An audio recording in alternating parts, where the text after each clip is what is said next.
Parcours, trajectoire d'entrepreneurs inspirantes. Bienvenue dans Parcours, le podcast qui met en lumière les femmes qui osent, qui créent et qui innovent. Ici, on parle d'entrepreneuriat au féminin sans détour, de parcours inspirants, de défis relevés, de succès célébrés et de leçons précieuses à partager. Parce que réussir, c'est avant tout oser, apprendre, évoluer et inspirer les autres. Chaque femme que vous entendez ici a une histoire singulière. Et dans chaque expérience, il y a des apprentissages qui résonnent bien au-delà du parcours individuel. Un podcast pour s'inspirer, apprendre et surtout passer à l'action. C'est parti, bienvenue dans Parcours. Bonjour. Bonjour. Bonjour Mada. Bonjour. Tu sais que tu es... Bonjour Marina. Bonjour Seynabou. Je suis trop contente d'être là. Alors Vraiment moi, trop contente d'être là. Je suis contente que vous soyez là aussi. Ben oui. Ouais. On est avec Mada Ndiaye, donc pour ce premier épisode de Parcours. Exactement. Voilà, c'est ce podcast que nous lançons au Sénégal autour de l'entrepreneuriat féminin. Mm-hmm. Et vraiment, c'est avec beaucoup d'émotion qu'on t'a, parce que au-delà, on va dire, de l'entrepreneuriat féminin, tu es aussi une grande sœur. Mm-hmm. Et on en parlait justement en préparant cet épisode qu'on ne t'entend pas beaucoup parler, donc on est privilégiés quand même. Ouais.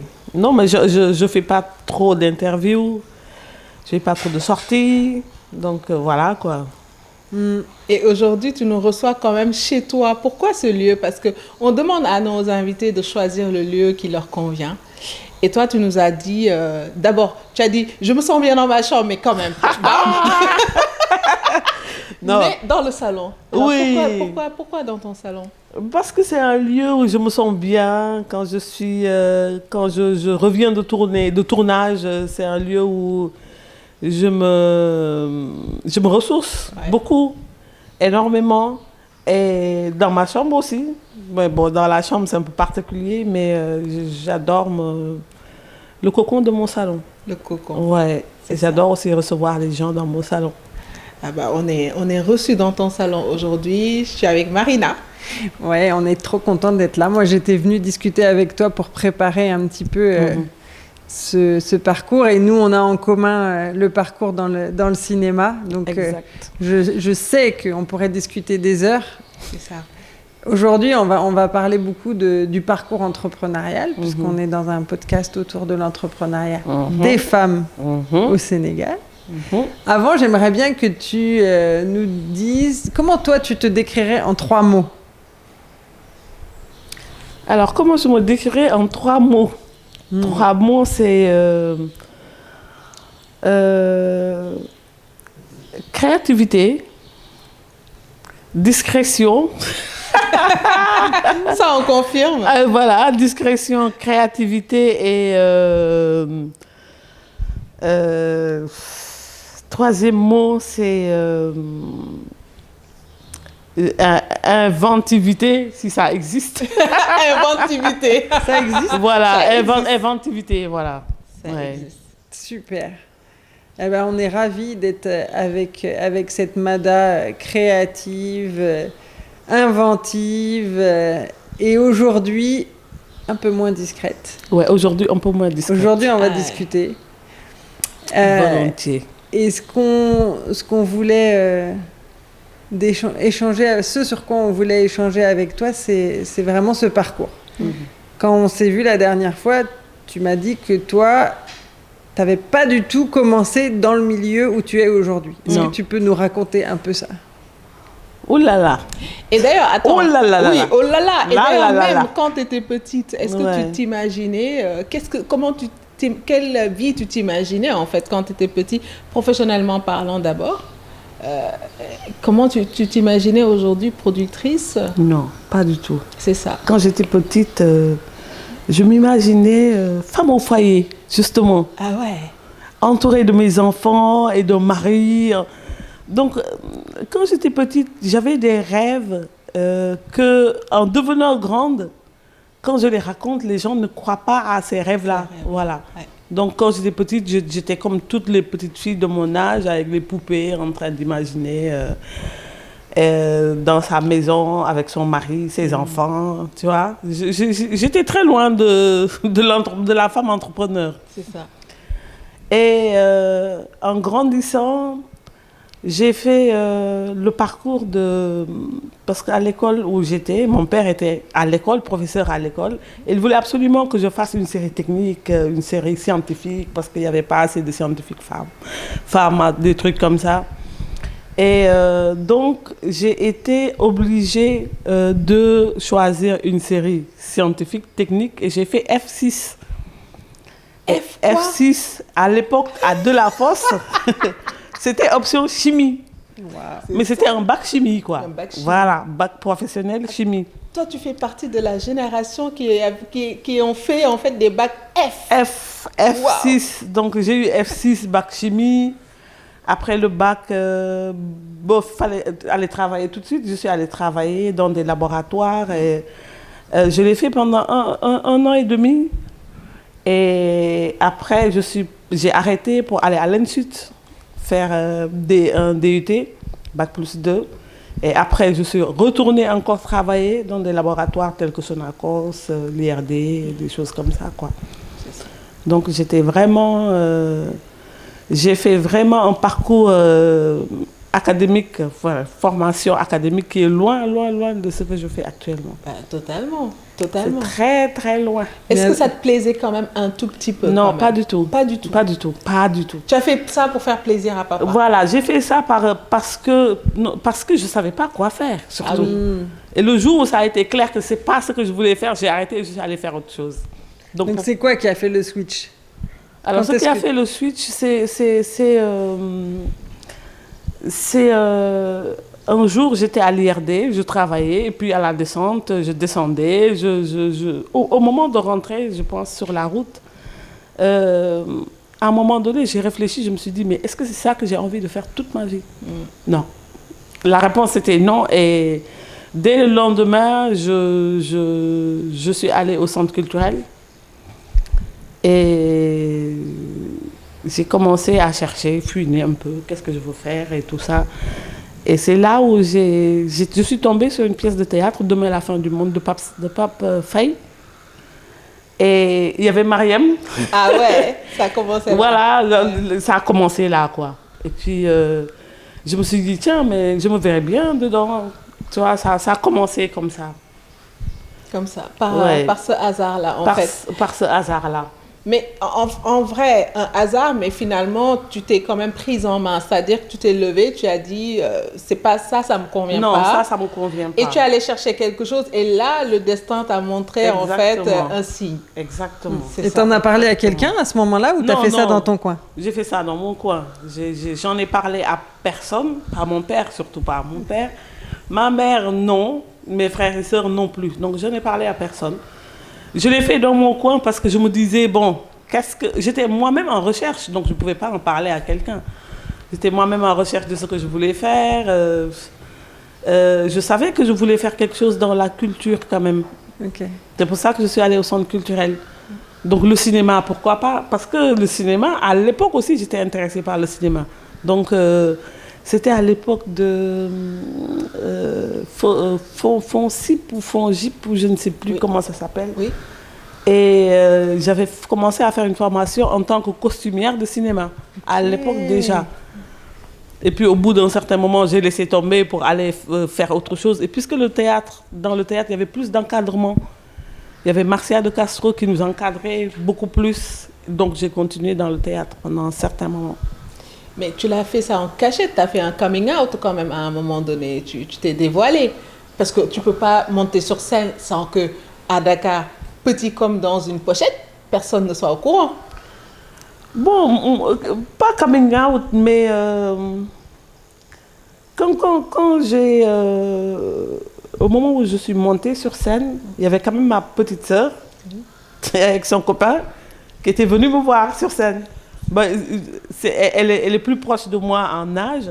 Elle était la seule à être au courant que je faisais du théâtre. Mais à part ça, ni mon père, ni ma mère, bon, ils étaient loin de ça. Et quand est-ce qu'ils ont su? Et ils ont su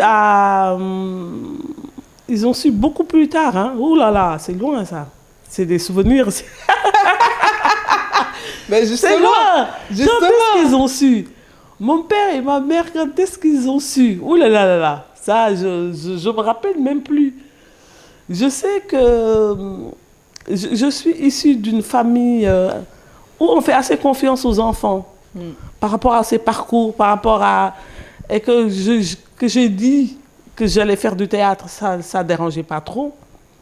Donc, quand est-ce que je l'ai su, ça n'a pas été un tiraillement, ouais, tu fais, je fais pas, qui puisse marquer un moment où il le savait, non.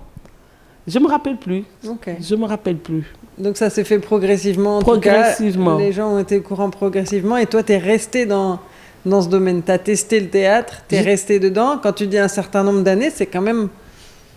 Oui, mais je l'ai fait de façon sporadique. C'est-à-dire que j'étais dans le théâtre, après j'ai laissé pour aller faire autre chose. Après je suis revenue, après je suis... Tu vois, mais tu avais laissé complètement la chimie. Ah oui, la chimie, c'était bon. C'est dès que j'ai mis le pied dans le théâtre, la chimie, c'était bon, là. Tu n'as même pas eu envie de jouer une pièce de théâtre où tu étais chimiste dedans? Non, même pas. Même pas. C'est ça. Non. La chimie, c'était... Tu t'es formée alors? Parce que pour le coup, c'était un métier de cœur, mais professionnellement, comment ça s'est passé? Est-ce que tu t'es formée? Oui, professionnellement, on s'est formé. On s'est formé pendant 4 ans avec Marcia de Castro au Centre culturel français. Même si j'étais moins assidue que Mariem et Patricia, on était formés pendant 4 ans. On y allait tous les lundis et je ne sais plus quel jour. On était formés, oui. Ouais. Et on faisait des stages avec des professeurs de clown, de bouffons, voilà. C'est marrant parce que c'est vrai que toi, ta formation à la base, c'était clown. C'était clown. Avec le nez rouge, la jupette. Quelque part, peut-être quand tu parles de la discrétion, c'est peut-être pour pouvoir te cacher derrière justement tout ça. Oui. Bof, après clown, ça permettait de se cacher derrière un personnage. Oui, un personnage, voilà. C'est ça. Parce que je suis de nature très timide, même si y a beaucoup de gens qui ne vont pas le croire. Et peut-être que c'est cette timidité-là que j'ai voulu cacher, cette timidité-là que j'ai voulu, voilà. Il y a beaucoup d'acteurs qui sont timides. Hein. J'ai été très timide. Je le suis un peu moins, mais j'ai été très timide. Dans le monde artistique, il y a beaucoup d'alter ego. Il y a beaucoup de timides dedans. De timides qui ont un alter ego un peu plus extraverti. Exactement. C'est ça. Exactement. C'est ça. Et comment s'est passée ta première fois sur les planches?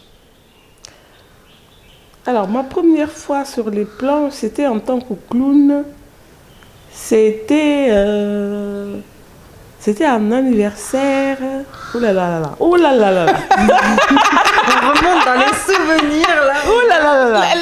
La fille dont c'était l'anniversaire a maintenant des enfants, elle est mariée. J'aurais dû lire les questions avant moi. Bon, en même temps, ça, c'était pas dans la liste. Hein. Ah ouais? Ouais, non. En plus, on fait des surprises là. Non, mais c'était un anniversaire, c'était ma première fois sur scène, c'était un anniversaire, je pense, si je ne m'abuse. Bon, on ne peut pas dire que c'est sur les planches, c'était pas sur les planches, parce que c'était un anniversaire. Mais ma toute première fois sur les planches, c'était, je ne me rappelle même plus. Oh là là. Est-ce qu'il y a dans cette carrière d'actrice, clown, est-ce qu'il y a des moments marquants que tu pourrais partager avec nous? Ouh là là, ça fait longtemps. Mais quand même, j'ai l'impression qu'il y a eu certains succès. Alors après, des fois, les moments marquants ne sont pas les succès. Parfois, les moments marquants sont une conversation avec quelqu'un, une rencontre. Parfois, c'est une prise de conscience. Et parfois, c'est un succès. Mais non, c'était pas des succès. Bon, après, par la suite, c'était des succès. Mais là où je m'en suis arrêtée à la conversation, c'était pas des succès. C'était dans les années 1994, 95, 96. Et c'est vrai qu'à l'époque, c'était... on était partis en tournée en Casamance, en Mauritanie, avec Patricia, Kassé, et Dada, Mariem. C'était dans les années 97-98. Et c'était la première fois que je sortais du Sénégal. C'était la première fois que j'allais en tournée avec la bande. Et c'est vrai que ça avait le côté découverte, le côté professionnel, pas professionnel. Donc c'était un peu mélangé et c'est vrai que ce côté un peu mélangé avait un peu perturbé ma tête. Et c'était des sentiments très, très mélangés de vacances, de pas vacances, de professionnel, de pas professionnel, C'était un ensemble de tout mélangé, quoi. Bon, c'est ça que tu gardes comme souvenir. Je sais que la réponse n'est pas convaincante. Non. C'est ça que tu gardes comme souvenir, le fait que ce soit un monde où c'est mélangé, en fait, oui. Où tu vis des expériences mélangées entre le professionnel et le personnel. Et le personnel. C'est à la fois des amis, à la fois c'est tes collègues.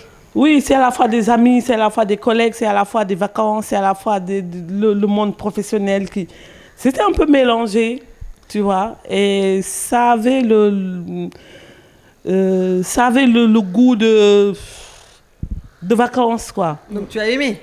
Bah oui, j'ai aimé. Ah oui, j'ai aimé. À ce moment-là, j'ai aimé chaque moment que j'ai passé avec ce groupe-là. J'ai aimé. Alors nous, on les connaît, quand tu dis Patricia, Mariem, nous on sait qui c'est.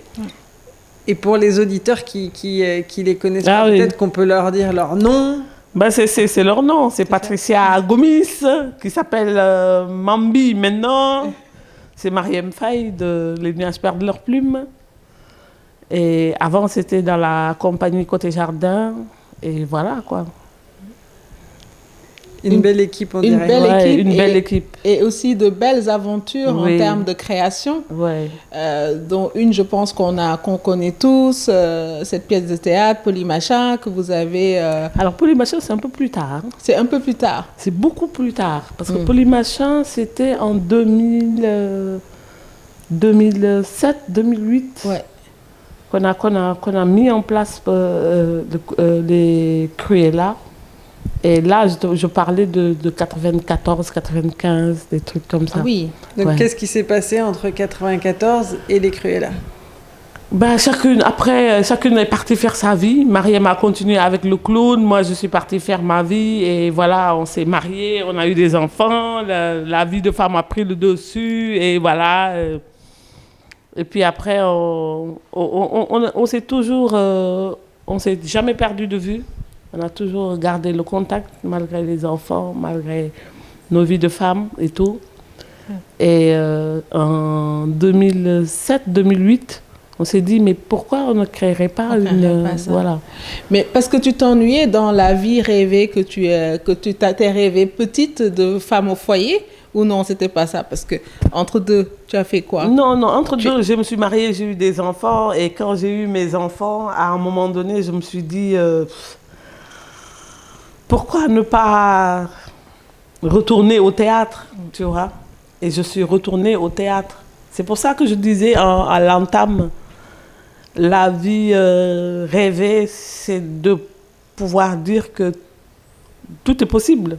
Je veux faire ce que je veux, quand je veux, tu vois. Et ça, c'est quelque chose d'énorme. C'est de pouvoir faire, c'est la vraie liberté, c'est de pouvoir faire ce que tu veux et quand tu le veux. Sans contrainte sociale, sans poids de la société, sans...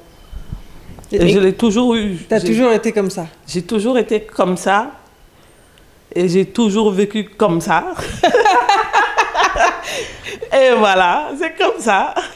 Et ça t'a jamais créé d'accro ni quoi que ce soit? Non, avec qui? Avec personne. C'est ça. Ni avec les parents, parce que bon, j'ai eu des parents quand même assez compréhensifs. Ni avec le mari, parce que j'ai eu un mari assez compréhensif. Ni avec moi-même. Par rapport à la société, après, les gens, ils feront avec ce que tu leur donnes. C'est ça. Ils feront avec ce que tu leur donnes. Et quand j'ai voulu retourner au théâtre avec Mariem. On s'est dit, on va créer quelque chose, on va regarder qu'est-ce qu'on fait, qu'est-ce que c'était déjà fait en théâtre et tout. Bon, on est tombé sur les Cruella, un texte de Bernard Fripia, et on s'est dit, allez, on va vers les Cruella. Ouais.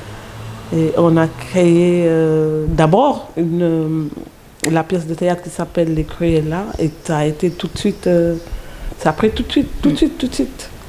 C'est sûr qu'au Sénégal, quand tu parles de polygamie, Tout de suite, ouais. de vie de couple, Ouais, ça marche. ça marche. Après Les Cruella, on a créé Polymachin. Ouais. Parce qu'on est parti avec Les Cruella à Avignon, il nous a dit, ouais, c'était pas vous et tout, donc créez quelque chose qui vient de vous.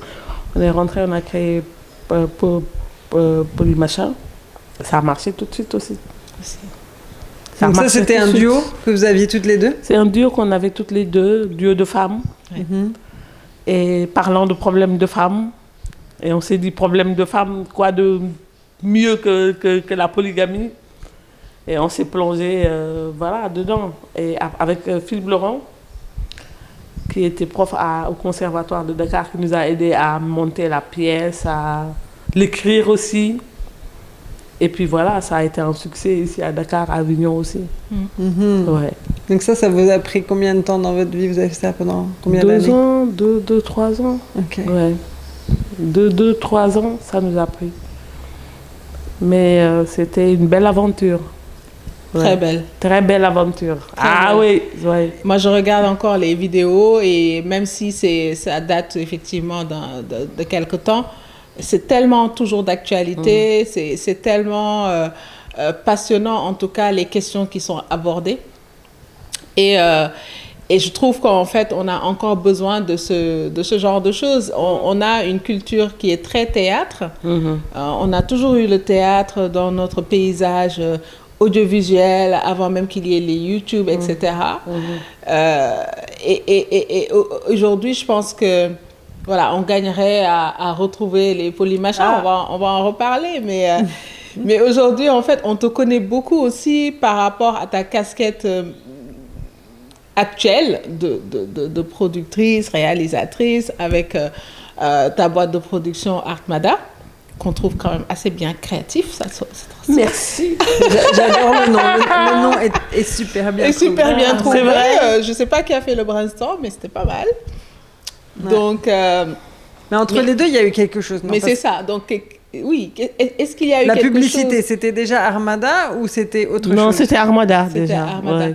Mais justement, comment tu as opéré cette transition entre justement le théâtre et maintenant aller sur la production, notamment, comment dire, publicitaire, beaucoup.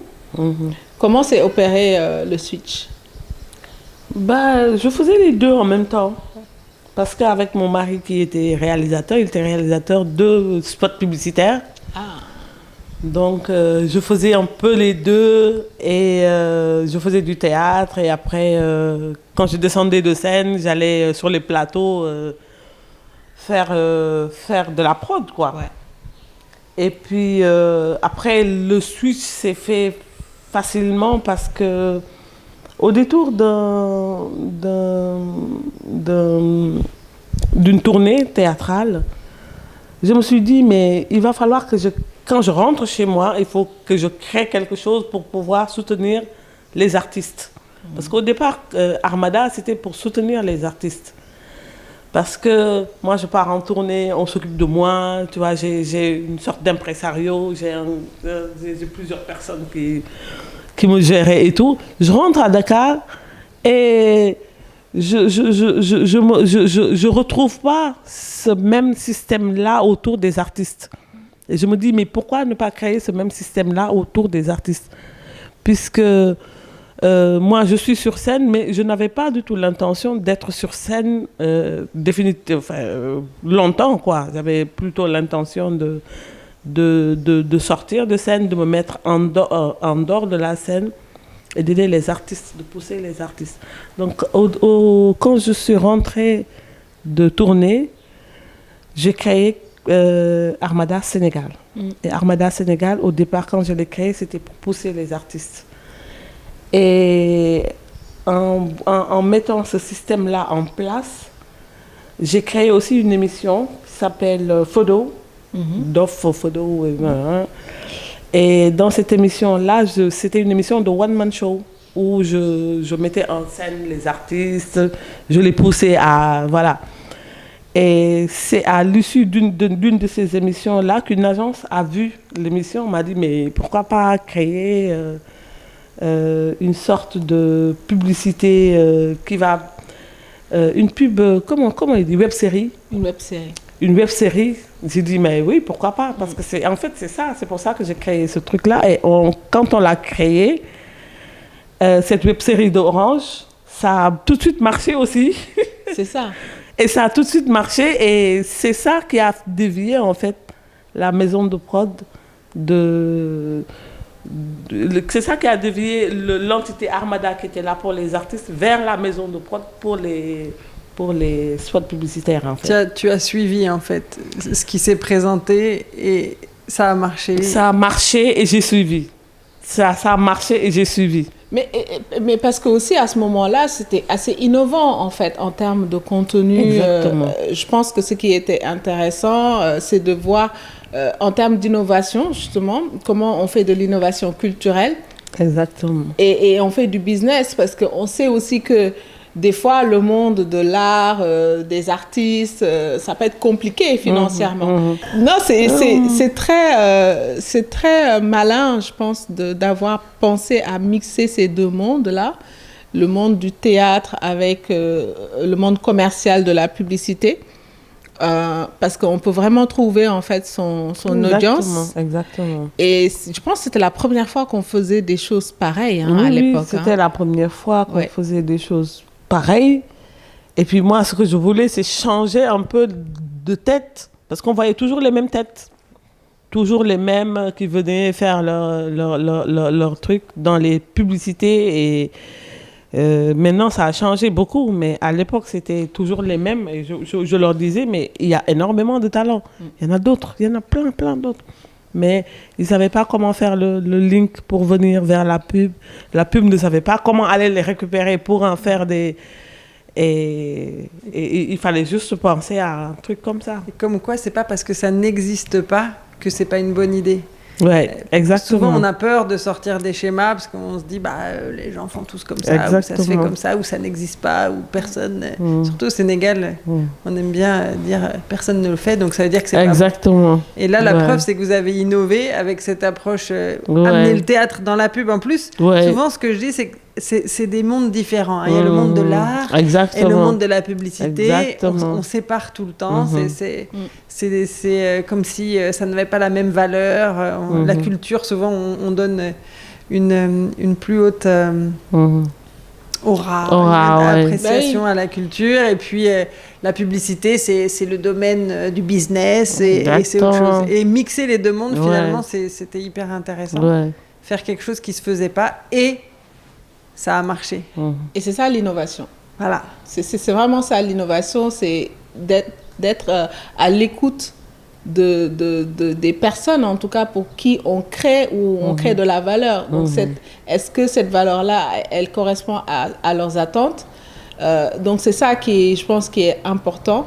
Mais justement, est-ce que vous avez essayé de le faire pour les gens ou vous l'avez fait parce que ça vous parlait à vous? Bon, déjà, on ne l'avait pas fait pour nous parce que c'était une commande. Eux, ils ont vu le potentiel. C'était une commande d'une agence qui voulait le faire pour Orange et des trucs comme ça. Et ils ont vu ce que nous n'avions pas vu parce que c'est leur métier aussi, en tant que publicitaire, de le voir. Et après, ça vous a lancé. Et après, ça a lancé Armada Sénégal comme maison de production audiovisuelle qui faisait des spots publicitaires sur la place, quoi. Et alors, est-ce que c'est ça pour toi la réussite? Ou c'est quoi pour toi la réussite? Est-ce que c'est autre chose? Non, c'était pas la réussite. C'était un pas de plus peut-être vers la réussite. Et non, c'était pas pour moi la réussite. C'est quoi pour toi la réussite? Oula! Hey. Oh là là! Grande question, hein? Tout à l'heure, tu nous as parlé de la liberté. Oh là là! Ouais, je suis plus enclin à parler de la liberté que de la réussite. Pourquoi? Tu n'es pas à l'aise avec? Ou c'est pas un sujet pour toi? Non, c'est pas ton drive. C'est pas que je suis pas à l'aise avec, c'est que je n'arrive pas à donner une définition à la réussite.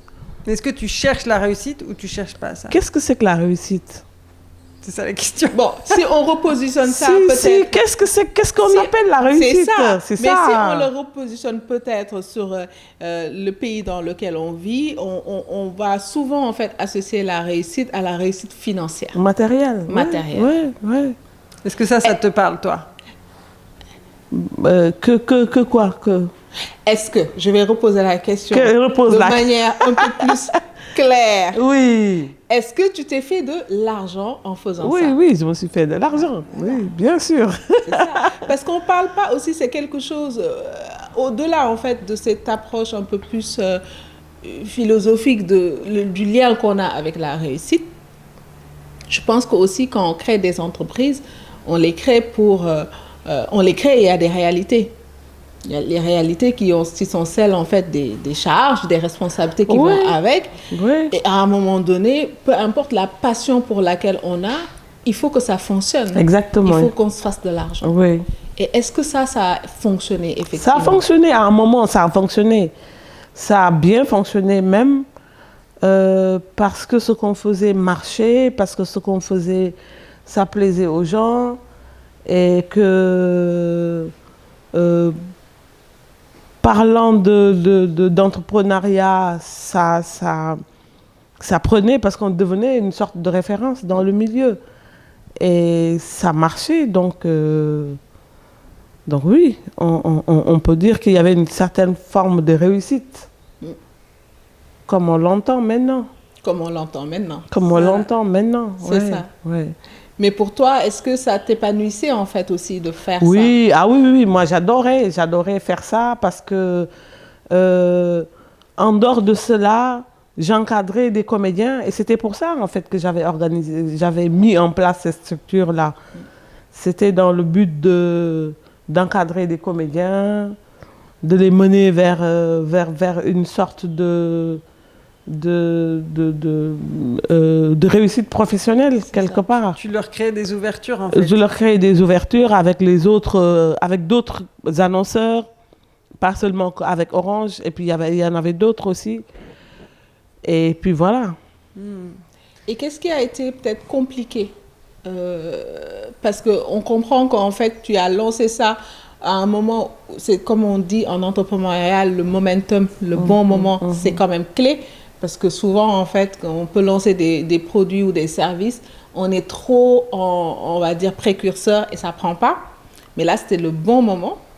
Est-ce qu'il y a eu des périodes ou des phases compliquées? Ou dans ce type, en tout cas, d'activité, quelles sont les choses un peu compliquées? Les choses un peu compliquées, c'est qu'à un moment, comme je l'ai dit, j'ai mis en place pour les comédiens. Et c'était d'être agent un peu. C'était d'être... pas agent, mais quelqu'un qui est là pour les comédiens, qui est là pour les mener à leur carrière. C'est ça, mettre vraiment le comédien au centre de tout. Voilà, au centre de tout, et que ça n'a pas été compris tel quel. Parce que tu avais une double casquette, tu étais à la fois productrice et agent de comédien. Voilà. Et souvent, c'est des métiers complètement séparés. C'est complètement séparé. Et toi, tu as encore réinventé le truc à ta façon. Non, ça n'a pas passé. C'est pas passé au niveau des comédiens parce que justement, il fallait peut-être que je sépare les. Parce que peut-être ils avaient l'impression que tu cherchais ton intérêt côté production, alors que toi, tu pensais être là pour eux. Et c'est ça, en fait. Et donc, ça a amené des clashs avec certains comédiens. Pas des clashs ouvertement ou quoi, mais c'est ce que je prenais comme des manques de confiance, alors que c'était juste le système qui n'était pas arrivé à ce point-là. Parce qu'aujourd'hui, il y a des artistes qui ont des agents, et ça se fait. Mais à l'époque, voilà, à l'époque, c'était pas du tout... c'était nouveau, ça n'existait pas. Ça n'existait pas. Tu as été la première au Sénégal à essayer de prendre soin des artistes. Exactement. Et de les aider à... Et à l'époque, ça n'existait pas. Donc, il y avait les annonceurs qui passaient par derrière pour aller parler directement aux comédiens. Ça. Oui, mais voilà, c'est pas la peine. Aller parler un tel. Et après, c'est des choses qui arrivent malheureusement. Parce que toi, tu as mixé quand même. En fait, ton mix, il est quand même, comme on dit ici, ton no-cost là, il est bien saf. Tu as no-cost dedans. Le commercial, la culture, les comédiens, la production, et puis tout ça dans un contexte sénégalais. Ouais. Mais justement, c'est quoi la recette? Comment en fait tu es arrivé quand même à tenir plus ou moins cette barque-là au fil des temps et jusqu'à présent en fait? Au fil des temps, jusqu'à présent un peu moins parce que là, entre-temps, je me suis frayé un autre chemin ailleurs. Mais c'est en ayant l'instinct de survie de me séparer des choses qui n'allaient pas au fur et à mesure que j'allais. Avec les artistes, quand je voyais qu'un truc n'allait pas et que ça ne correspondait pas, au lieu d'essayer de me réinventer dans ce métier-là, je le mettais tout juste de côté, quoi. Et je me dis, bon, ce n'est pas du tout mon rôle d'être agent, donc je ne fais pas agent. Ce n'est pas mon rôle d'être ceci, et voilà. Tu as essayé, et puis à chaque fois, à chaque fois, j'ai éliminé. Réaligné en fonction de ce qui fonctionnait mieux. Exactement, en fonction de ce qui fonctionnait le mieux. Parce que je me disais, ce n'était pas le moment. Je voyais qu'autour de moi, le modèle que je voulais créer n'existait pas. Les comédiens, je savais qu'ils avaient besoin. Eux, ils savaient qu'ils avaient besoin de quelque chose d'autre, mais ils n'arrivaient pas trop à savoir. Moi non plus. À un moment donné, je me suis dit, bon, écoutez. Et alors aujourd'hui, tu nous as dit que tu as un petit peu... changer de chemin, c'est quoi le chemin? Exactement. Non, mais le chemin, c'est de choisir quelque chose par lequel j'ai commencé, c'est-à-dire le cinéma. Le cinéma qui n'est pas loin du théâtre, qui est plus proche du théâtre que de la publicité en tout cas. Tout ça reste dans la même famille. Et au bout de X années dans la pub, je me suis dit que c'est le moment de choisir le cinéma. Et pourquoi tu as eu l'impression qu'il fallait choisir? C'est pas possible de concilier les deux? Non. Pourquoi?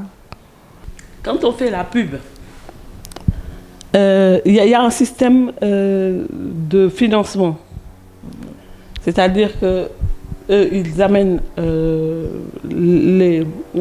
T'as des clients en fait en pub, c'est pas pareil. C'est pas pareil. C'est eux qui viennent avec un projet, ouais. Alors que dans le cinéma, c'est toi qui proposes le projet. Ouais.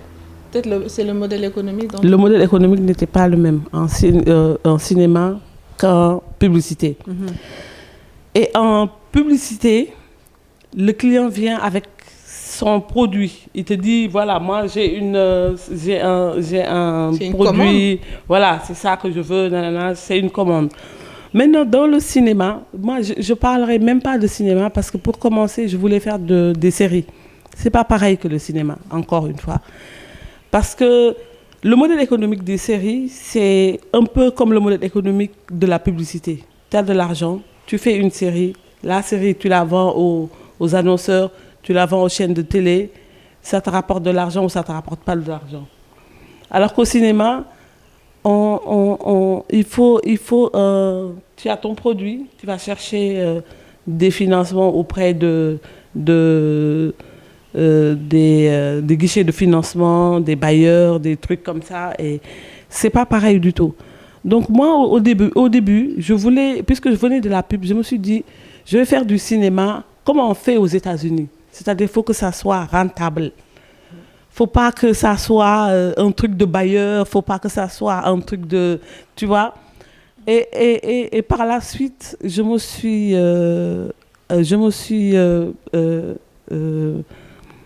exposée à un problème, c'est-à-dire que ça ne marche pas comme ça. Le cinéma, ça ne marche pas comme ça. C'est-à-dire qu'il faut se faire un nom. Il faut avoir d'abord un nom pour que les guichets de financement te... Machin. J'ai dit, OK, donc je laisse le cinéma. Je vais faire des séries d'abord pour faire un nom dans les séries. Et après, je vais faire du cinéma. Même si je trouve que dans l'ensemble, c'est à peu près la même chose. C'est difficile de séparer le cinéma des séries. Et alors, j'ai mis en place une série que j'ai essayé de financer par les moyens que j'avais, par les contacts que j'avais en pub et tout ça. Donc, j'ai réussi à avoir des contacts, de la pub. Malheureusement, l'argent n'a pas suffi. Mais bon, après, par le parcours, je me suis arrêtée, je suis allée chercher de l'argent et voilà, maintenant je suis presque à la fin de la série, puisqu'on est en post-prod et que normalement, d'ici la fin du Ramadan, mois d'avril, ça devrait sortir. Donc, j'espère que ça va... Donc, on est passé de la chimie au théâtre à la production de pub.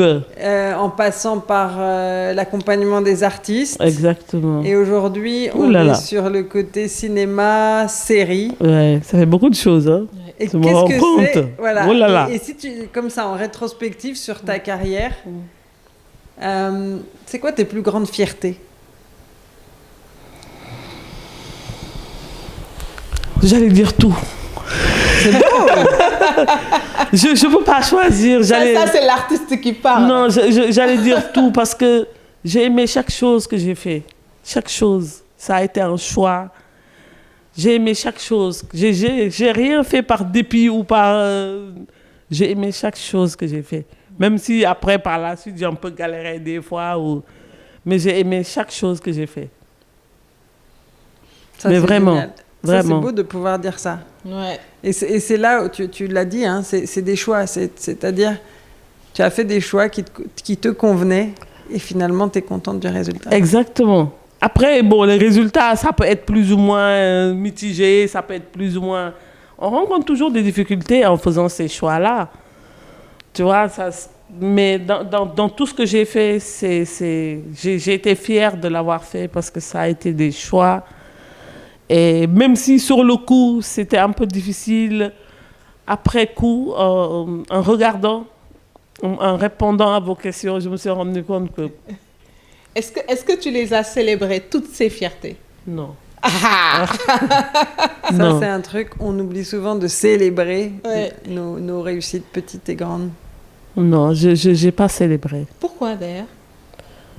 Parce qu'on ne nous a pas appris à célébrer nos réussites. Je ne sais pas comment célébrer mes réussites. Je ne sais pas comment célébrer, mais aujourd'hui, on célèbre les réussites de Mada. Voilà, je ne sais pas comment célébrer les réussites. On a un concept pour toi, ça va bientôt arriver. Célébrons les réussites. Célébrons les réussites. Et justement, tu dis que voilà, c'est pas toujours facile, on le sait, nous aussi, on est entrepreneurs, il y a des moments difficiles, il y a des moments de doute. Et comment tu fais, toi, quand tu es dans ces moments-là? C'est quoi tes secrets? Dans des moments de doute? Ouais, ou des moments quand tu te retrouves face à une difficulté. Les moments de djarlé. Comment tu gères ça? Djarasso. Alors, moi, des moments de djarasso... Dans des moments de djarasso, je fais un truc. C'est que je me recentre sur moi. Je me rends compte, en répondant à votre question, que c'est ce que je fais. Je ne parle à personne. Je me mets dans une forme de cocon, presque. Et je me dis que demain, ça ira mieux. Que demain, j'aurai la réponse. Et je reste persuadée d'une chose, c'est que demain, j'aurai la réponse à la question. Je ne mange pas. Je dors pas, ou je dors quand je veux, mais en tout cas, je me mets dans une forme de cocon et je fais confiance à mon oreiller. Non, mais c'est vrai. Le meilleur conseiller. C'est vrai. Ouais. Et ça marche pour toi. Et ça marche. C'est-à-dire que, comment on dit, demain c'est un autre jour. C'est ça. Demain c'est un autre jour. On comprend vraiment pourquoi tu dis que le refuge c'est ta chambre. Oui. Demain, c'est un autre jour. Et c'est en parlant que je me suis rendu compte de ça. Demain est un autre jour. Et que quand on s'endort et qu'on se réveille, on trouve toujours la solution. Est-ce que des fois, ce refuge, c'est une personne en particulier?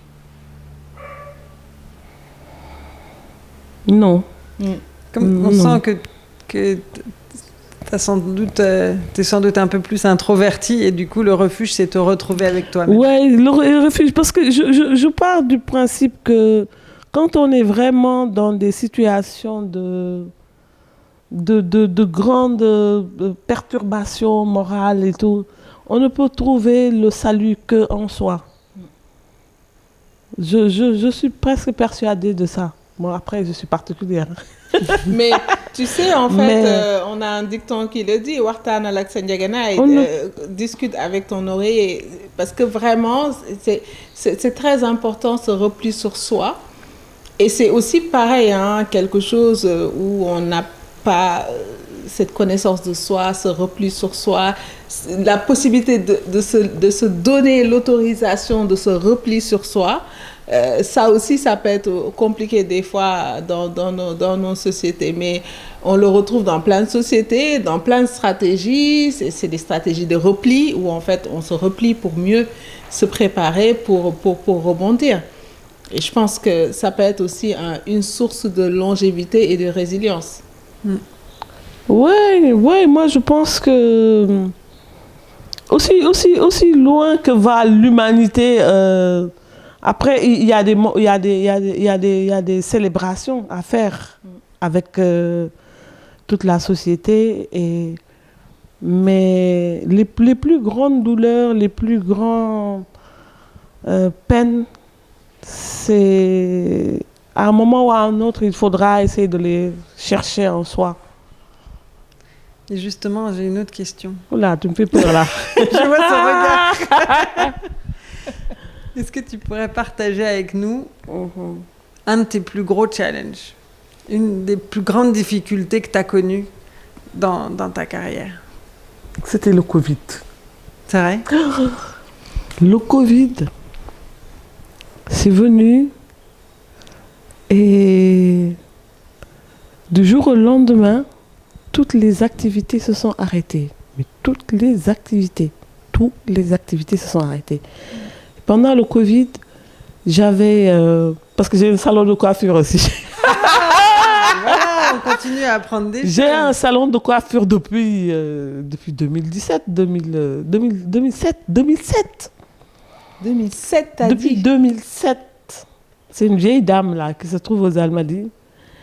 Et le Covid est venu du jour au lendemain.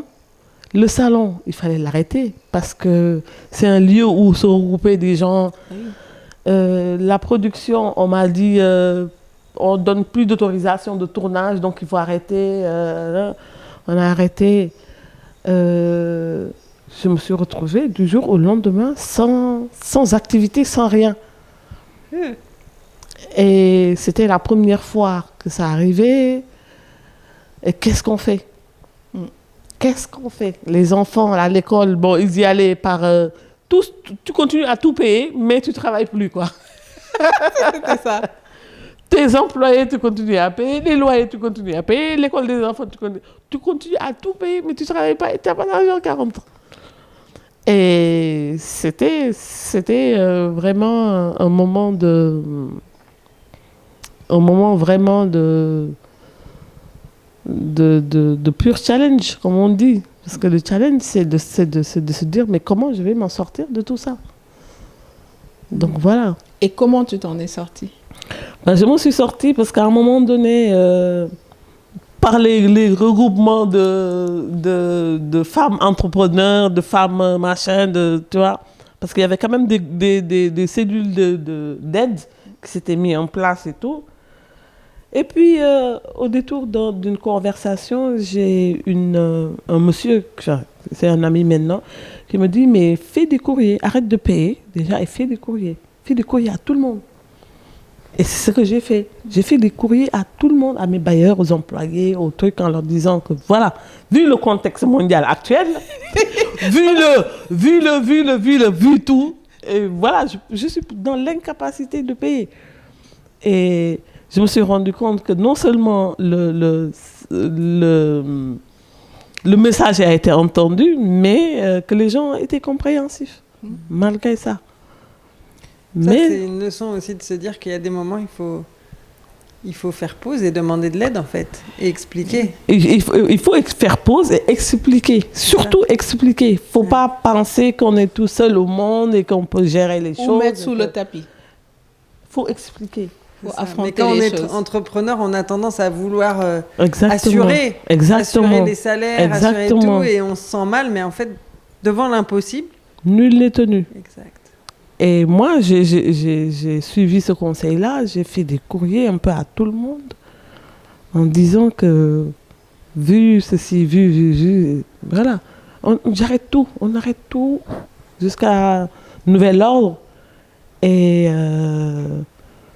mais pendant ce temps-là, j'ai pas dit que pendant ce temps-là, les salaires étaient gelés, complètement gelés, parce que je ne pouvais pas continuer à vouloir donner de l'argent tout le temps. À un moment donné, tu voyais que les économies s'affondaient comme neige au soleil. Et puis en plus, on se disait, ça va reprendre. Exactement. Mais c'était long. Ça a pris du temps à reprendre. Et qu'est-ce que justement tu as retenu de cette période un peu compliquée? Qu'est-ce que tu en as sorti? Est-ce qu'il en est sorti un projet? Est-ce qu'il en est sorti plutôt des apprentissages? Ben, il en est sorti des apprentissages et des projets. Des apprentissages du genre, on ne peut pas s'en sortir tout seul. Il faut un réseau. Parce que moi, j'étais ici, j'habitais pas loin et je faisais les bureaux ici. Et un jour, un ami est venu m'amener des croissants. Il était entrepreneur comme moi. Il me dit, ouais, je fais le tour. Je sais qu'on n'a pas le droit de sortir, mais voilà, moi, je fais le tour. Il m'a amené des croissants. On a discuté de tout, de rien, tu vois. Et il m'a donné il me dit, ouais, écris à tel ministère. Il paraît qu'il donne des aides. Et donc, j'ai écrit. Bon, ils m'ont donné un chèque après pour aider un peu. Et c'est comme ça que j'ai su que il y avait une sorte de solidarité qui s'était créée entre nous. Donc ça, en apprentissage, j'ai appris ça. Et en termes de professionnellement, ça a plus poussé mon côté vers le cinéma. Ouais. Ça a fait de la place. Ça a fait de la place. Ça a fait énormément de place. Bon, allez. Beaucoup de place. Ouais, donc ça, c'est le moment où je me suis dit, il faut aller vers le cinéma. Et c'est le moment, quoi. Ouais.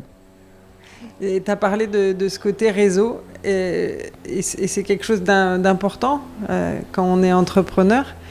Est-ce que tu fais partie de certains réseaux, formels ou informels?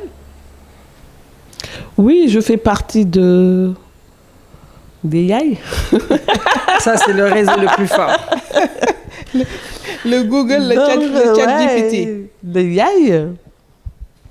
Et puis, je fais partie d'un réseau qui s'appelle Femmes Bâtisseuses. Il y en a au Sénégal, il y en a un peu partout dans le monde, dans 100 et quelques pays.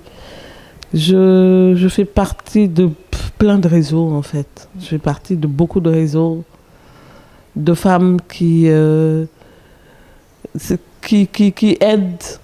à se retrouver, qui aident à se tenir au courant des choses qui se passent, qui aident aux formations, qui aident pas mal. Parce qu'au début, moi, je ne croyais pas trop à ces histoires de réseaux-là et tout. Au tout début des réseaux, quoi.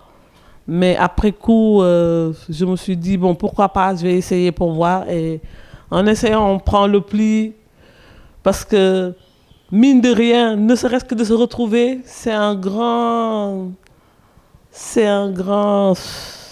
Voilà, quoi. Ça fait du bien. Ça fait énormément de bien. Ouais. Ça fait énormément. Ne serait-ce que de se retrouver. Après, par la suite, il y a les formations, il y a les... Voilà. Et tu as eu des structures qui t'ont accompagné au-delà des réseaux? Est-ce qu'il y a des structures vers lesquelles tu t'es tournée ou que tu as découvert qui ont accompagné d'une façon ou d'une autre? Non. Non. Non. Accompagné par de l'argent, tu veux dire? De l'argent, Par de des l'argent, formations. de la formation, Oui. accompagner les projets en Oui, fait. oui, Ouais. oui. Il y a la formation, il y a le réseau grâce à Marshall, Oui. ou quelque chose comme ça. C'est ça. Voilà. Et aujourd'hui, comment tu appréhendes en tout cas ce nouveau projet, ce nouveau challenge? Bah, je l'appréhende avec beaucoup de confiance parce qu'à chaque fois que je pitch le projet à l'étranger, ça a un énorme succès. On me dit que ouais, c'est un très beau projet, qu'il faudra y aller jusqu'au bout. Et en même temps, c'est un beau projet, en même temps, c'est un projet d'envergure, que tu vois, parce que c'est un projet d'époque. Oui. Et qui dit époque, dit costume d'époque, dit décor d'époque, dit tout ce qui est époque. Ouais. Ça coûte hyper cher. Chevaux parce qu'il n'y avait pas de voiture. Ah, il n'y avait pas de voiture, il y avait des chevaux. Et Quand tu dis chevaux, ça veut dire dresseur. Ça veut dire dresseur. Ça veut dire très beaux chevaux. Très beaux chevaux, mais l'escadron de la gendarmerie, ils ont des très beaux chevaux au niveau de Colobane, parce que j'avais fait déjà le pilote de la Dior, donc on est allé les voir et les solliciter pour ça. Eux, ils ont de très beaux chevaux, très bien dressés et tout le reste. Donc pour les chevaux, ça, c'est pas un problème. Mais il faut, côté déco, il faut refaire une déco complètement, voilà. Les costumes aussi, pareil. Et c'est un projet qui risque de coûter cher. Donc, il faudra aller chercher l'argent. Il faudra aller chercher l'argent. Et bon, je suis en bonne voie.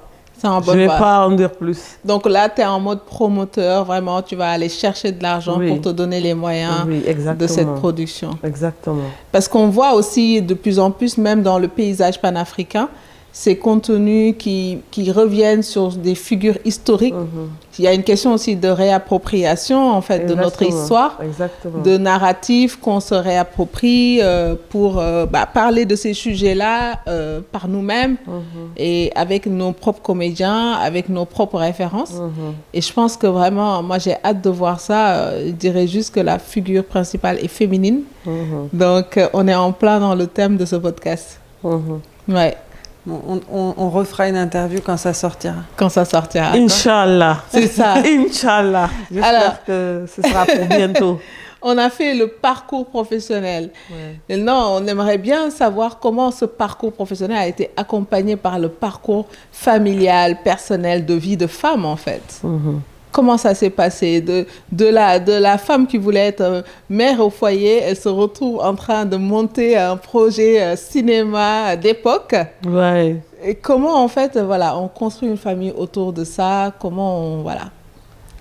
Bah, cette femme a été accompagnée, parce que toute seule, elle n'y arriverait pas. Elle n'y arriverait sûrement pas. Donc, cette femme a été accompagnée par des hommes, par des femmes.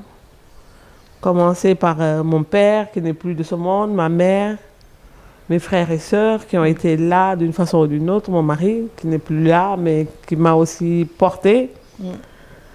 Et voilà, ce sont des hommes et des femmes qui ont participé à la femme que je suis devenue maintenant. Tout à fait. Et nous, on aime bien le sujet justement des relations hommes et femmes. Marina a fait un super travail autour des relations père-fille. Oui. Et, et donc, voilà, les hommes de ta vie, qu'est-ce qu'ils t'ont apporté, les hommes de ta vie, ton père, ton mari? Bah, malheureusement, ils sont pas restés assez longtemps. Assez longtemps. Ouais, mais ils m'ont apporté... Je dirais qu'ils m'ont apporté la confiance en moi. Ouais. Moi, si je suis devenue qui je suis aujourd'hui, c'est beaucoup à cause, par mon père qui a mis cette force-là en moi. Et malheureusement, il n'est plus là, mais si je suis devenue une warrior, comme on dit, femme déterre, dure, comme disent les jeunes, les déterres. Les déterres. Ah bon? C'est ça qu'ils disent. C'est ça qu'ils disent dans la nouvelle génération, les Gen Z disent déterres. Ou même peut-être que ça, c'est old school déterre. Ah ouais. pense qu'aujourd'hui... C'est dépassé, là. Et c'est quoi qui est à la mode? C'est tu dead, maman, tu dead. Tu dead. Quand je fais des trucs bien, c'est ça. C'est ça. Ouais. Donc, ils m'ont apporté la force que je peux avoir aujourd'hui. Ouais. C'est ça. Mon mari, pareil, il m'a donné il a accompagné cette liberté que j'ai toujours voulu dans ma vie et il est venu et il a accompagné. Ouais. Il n'a pas brimé, ni quoi, voilà. Et ça fait la belle plante qui n'apporte rien et qui va selon le vent, ce que les choses de la vie, comment ça se présente et tout ça, quoi. C'est hyper important ce que tu dis là, parce qu'effectivement, quand on est bien entouré, bien accompagné, c'est là qu'on peut vraiment s'épanouir. Et donc, c'est important qu'on donne leur place primordiale aussi aux hommes dans ce cheminement. Exactement. Les papas, les maris, vous êtes super importants. Soyez là pour vos filles et vos femmes. C'est vrai, c'est vrai. C'est vrai que moi, mes plus belles preuves, ça vient des hommes. C'est mon père et mon mari. Est-ce que tu accepterais de nous parler un peu de ton mari?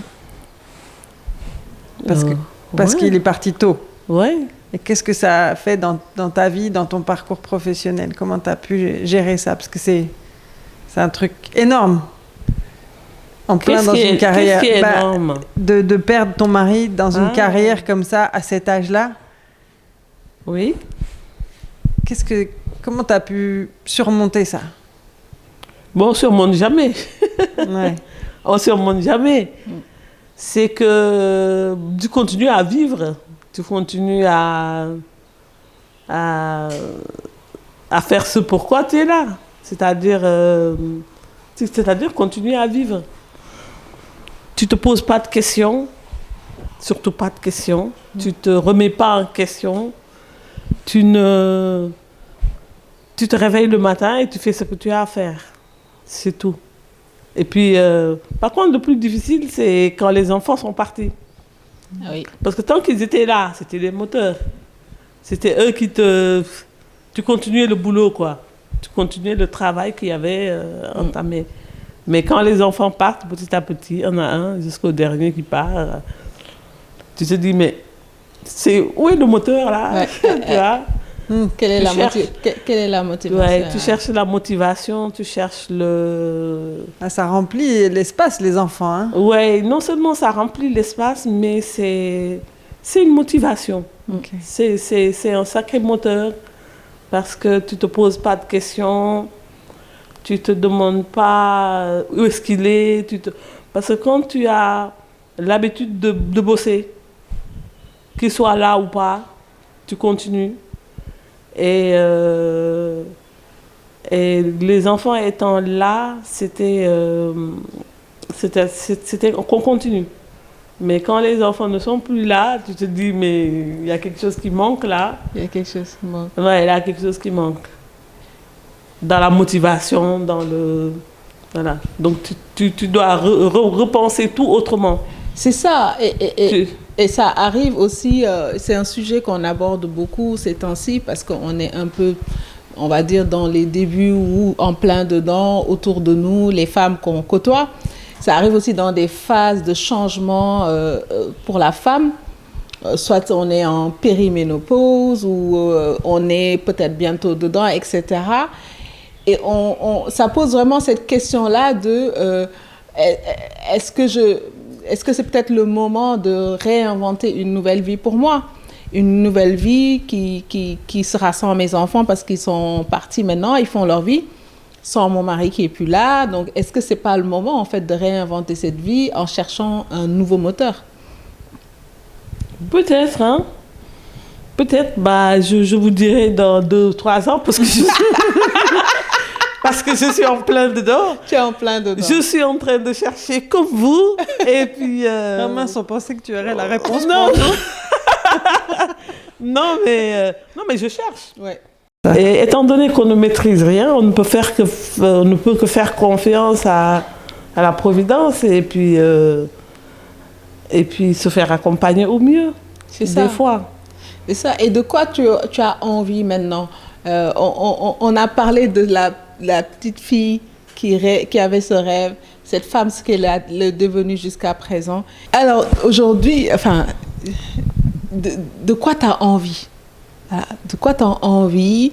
T'aimerais que ce qui vient, en fait, comme tu dis, tu fais confiance à la vie, tu fais confiance au destin, tu fais confiance à beaucoup de choses. Mais je pense que tu as quelques envies, peut-être. De quoi tu as envie aujourd'hui? J'ai envie que mon film Datayala puisse être produit déjà. Ah, elle a spoilé. Ah, elle a spoilé. Non, on va enlever. On va enlever. Mais c'est pas grave. Non, on garde. Non, c'est pas un sujet tabou. C'est pas garder. C'est ça. Parce que je le pitch à tous les festivals où je vais. Où tu vas. Voilà. Donc tu as envie, ouais. Tu as envie que ton film, donc. Voilà, que mon film soit produit. Ça, c'est vraiment la chose. À part mes envies de femme et de mère, voilà. Professionnellement, j'ai vraiment envie que le film soit produit. Et que la série sorte et que ça soit un succès, et voilà quoi. Et tu cherches combien d'argent pour faire cette série confortable, comment dire, pour faire ce film confortablement? Je cherche 1,5 million d'euros. Oui. C'est-à-dire, je cherche 995 millions d'euros de francs CFA. 995 millions de francs CFA. C'est ça. Ouais. C'est ça. Là, effectivement, on part sur une autre échelle et on trouve ce genre de financement où? On le trouve dans les guichets de financement, l'OIF, on trouve dans les guichets de financement FOPICA, on trouve dans les... Et moi, ce que j'essaie de faire, c'est de trouver le financement au niveau de la population active, en faisant du crowdfunding. Parce que je crois beaucoup qu'il y a des Sénégalais qui sont des privés, qui ont des moyens et qui sont prêts à mettre la main à la poche pour ce genre de projet-là. Parce que c'est un projet d'envergure nationale et qui intéresse plus de gens qu'on ne pense. Bien sûr. Est-ce qu'ils sont coproducteurs dans ce cas-là ou ils sont mécènes? Mécènes. Ils ne peuvent pas être coproducteurs parce qu'à cette échelle-là, en crowdfunding, ils ne peuvent pas être... c'est des petits montants. C'est des petits montants, mécènes. exactement. Okay. Ou alors, s'il y en a qui peuvent mettre de gros montants et qui peuvent se positionner en tant que coproducteurs, pourquoi pas? C'est ça. Et est-ce qu'il y a quelque chose dans ta carrière que tu n'as pas encore osé faire et que tu aimerais faire? Oser? Non. Ou aimer? Non. Quand tu as envie de quelque chose, tu le fais? Oui, en règle générale. J'ai des envies très raisonnables. Hein. Non, tu as juste une envie de 1 million d'euros. Voilà. 1 million d'euros pour faire un film. Ça, c'est beaucoup. Petit pour un budget de film. C'est 1,5 million. C'est un petit budget de film, 1 million. Mais c'est pas mais j'ai des envies très raisonnables. Je trouve que je suis une personne très raisonnable, donc donc mes envies, voilà. Reste quand même raisonnable. Oui, ça reste raisonnable. Ça reste. Je fais du théâtre ou je fais pas de théâtre. Je continue les études ou je fais pas de théâtre ou je fais du théâtre. Ça reste des envies raisonnables. Ouais. Et aujourd'hui, il y a... je la fais, Marina? Vas-y. Ouais. C'est la question magique. Ouais. Si tu avais une baguette magique, que tout était possible avec cette baguette magique, qu'est-ce que tu ferais?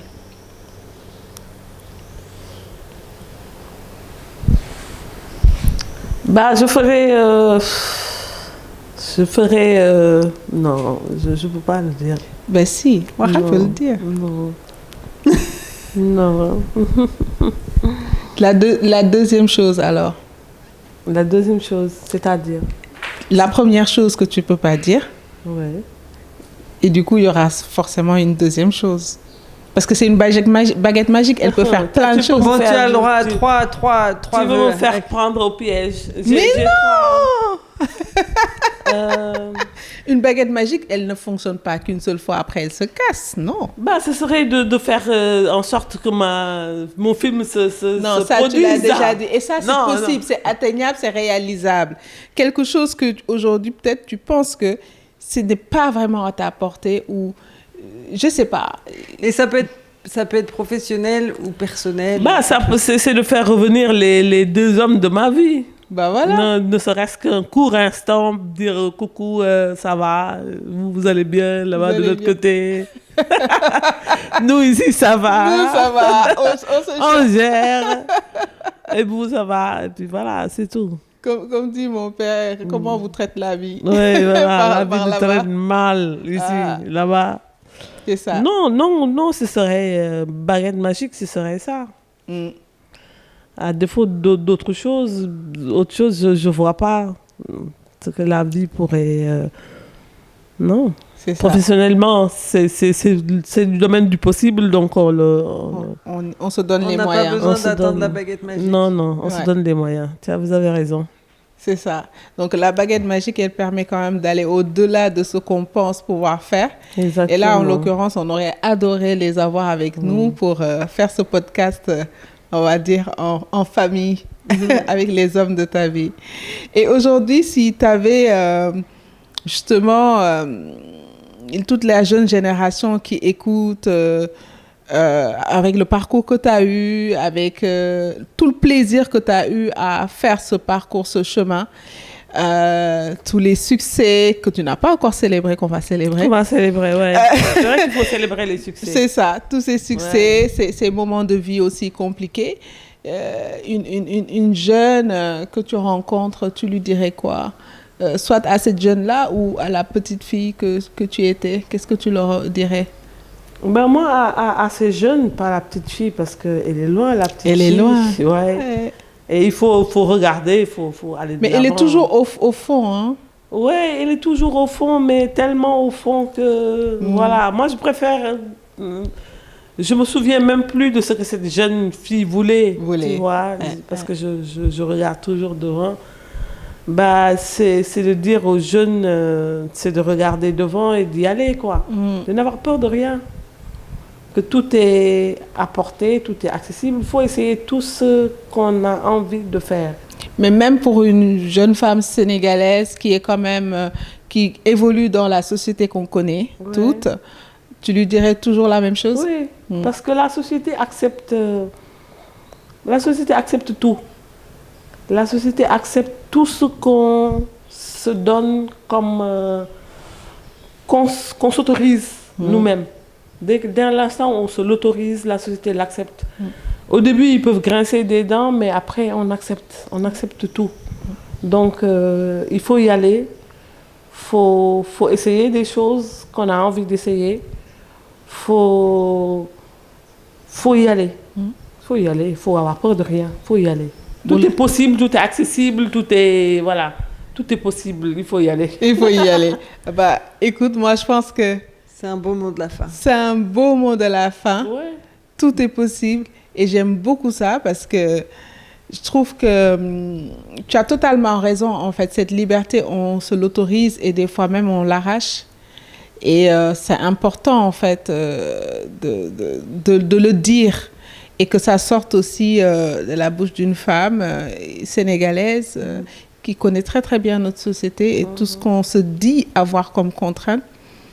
Mais je trouve qu'aussi, on perpétue beaucoup de choses en tant que femme. Et tant qu'on ne brise pas cela, ça va continuer à se perpétuer. Et c'est tellement bon d'être libre.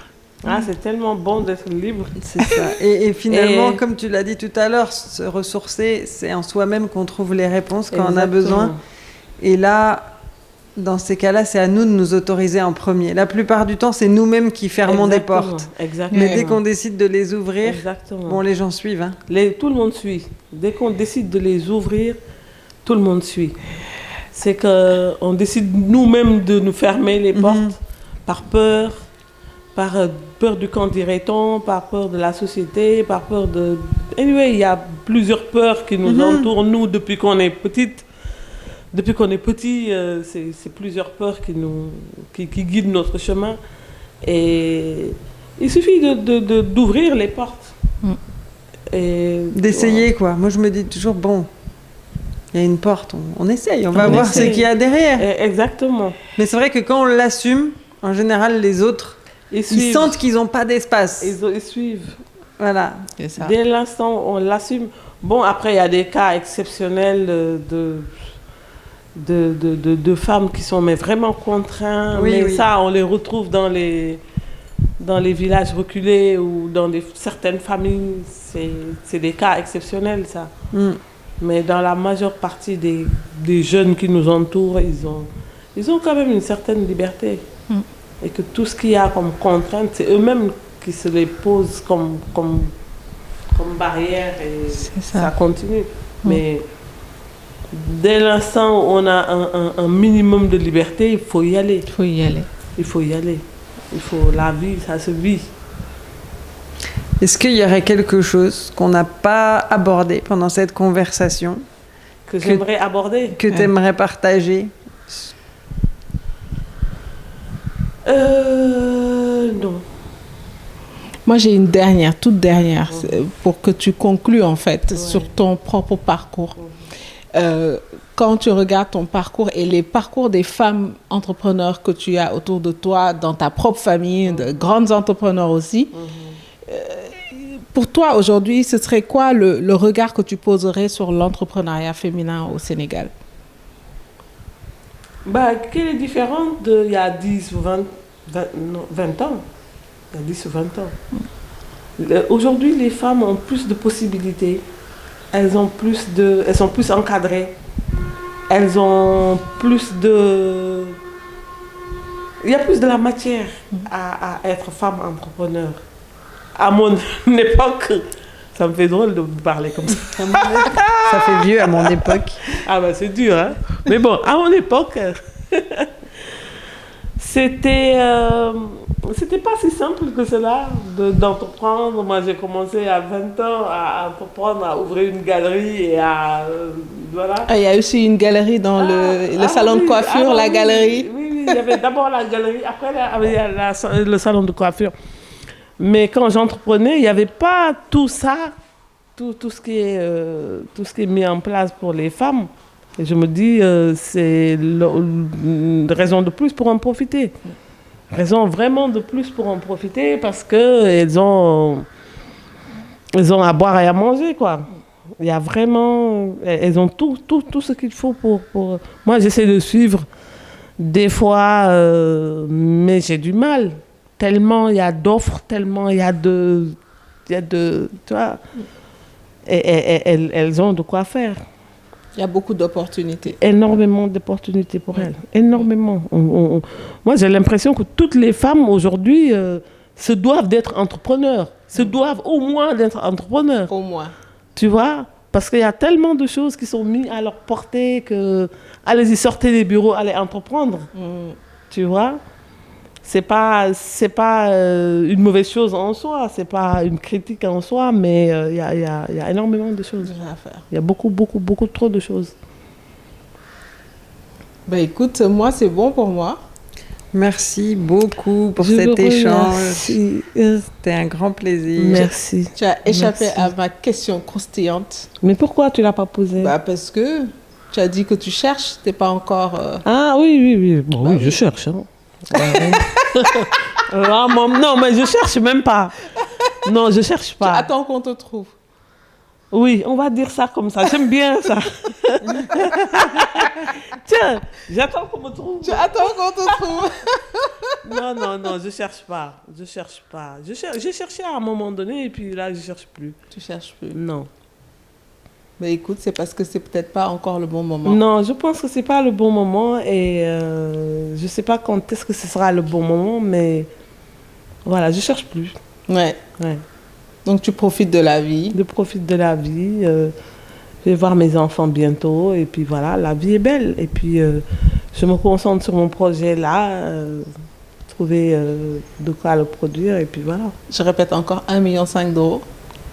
Bon, c'est pas la peine de répéter non plus. Non, je rigole.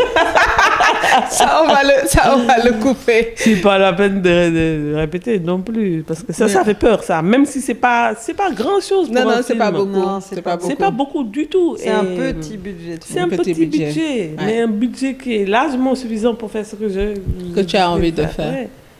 Bah, en tout cas, nous, c'est tout le succès, le bonheur, le plaisir qu'on te souhaite. Merci. Et où est-ce qu'on peut te suivre si les gens veulent suivre un peu justement tes prochaines productions, réalisations, où est-ce qu'ils vont pour te suivre? Sur les réseaux sociaux. Moi, je communique des fois sur les réseaux sociaux, pas tout le temps, hein, mais des fois sur les réseaux sociaux. C'est Mada ou c'est Armada? C'est Armada. Sur Armada. Sur Armada Sénégal. Bon, j'essaierai de publier un peu plus souvent. Ok. Donc Armada, ça s'écrit A-R-T. M-A-D-A. M-A-D-A. Sénégal. Et de toute façon, il y aura certainement une belle promotion, en tout cas, de ce film quand il sera sorti. Nous, on attend ça avec impatience.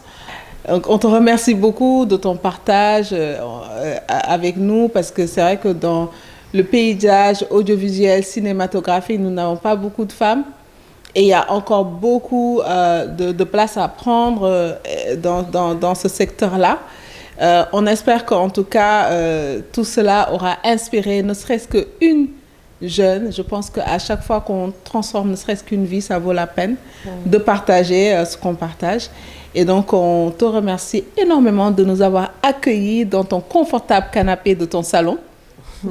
Et on espère revenir pour plein d'autres échanges ici, et avec un café, un thé ou quelque chose comme ça. Ou un tchéboudion, ou un bahal, ou un ratch. Et on va célébrer. Et on va célébrer. Il faut qu'on célèbre là. On va célébrer maintenant. Bon, moi, je vous remercie beaucoup. Je vous remercie. C'est vrai que je n'ai pas l'habitude de donner des interviews, de faire des sorties et tout ça. Mais je vous remercie beaucoup d'être venu, d'avoir partagé ce moment avec moi. Et puis, j'espère à bientôt. Très vite. De toute façon, on sait où tu habites. Voilà. Merci. Merci beaucoup. We have it.